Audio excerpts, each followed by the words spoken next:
vậy làm đi. Tao không làm. Sao không làm? Rồi mày để tao ngồi đây. Mày vậy làm đi. Mày vậy làm đi. Rồi mày phiền quá.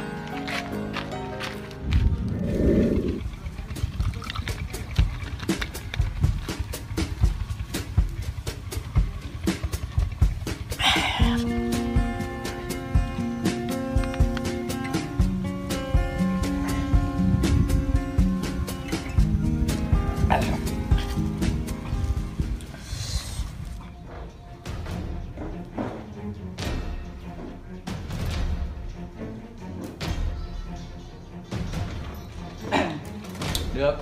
Anh em đi. Đi nào.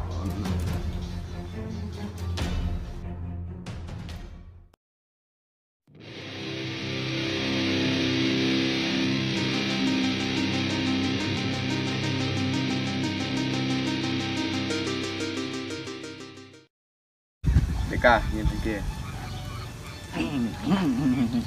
Nè. Ok.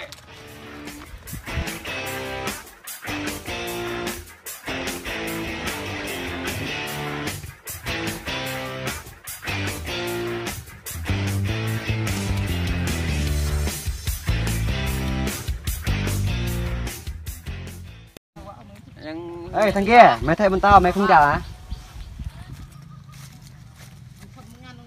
Mày theo bên tao đi. Ok, thế bên mày đưa tao bao nhiêu tiền? Ok.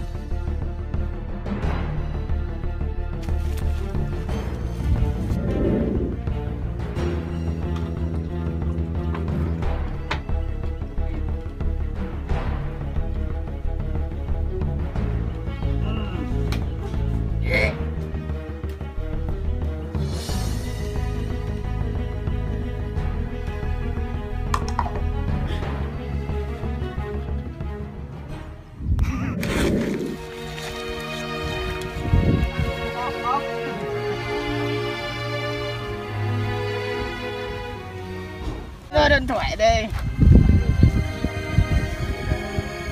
Tao có món quà đưa cho mày. Bớp.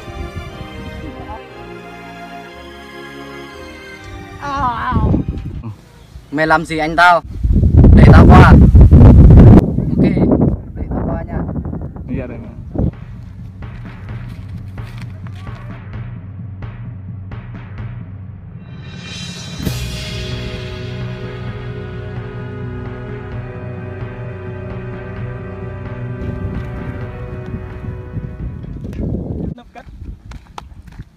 Chúng mày thả anh tao ra. Ok.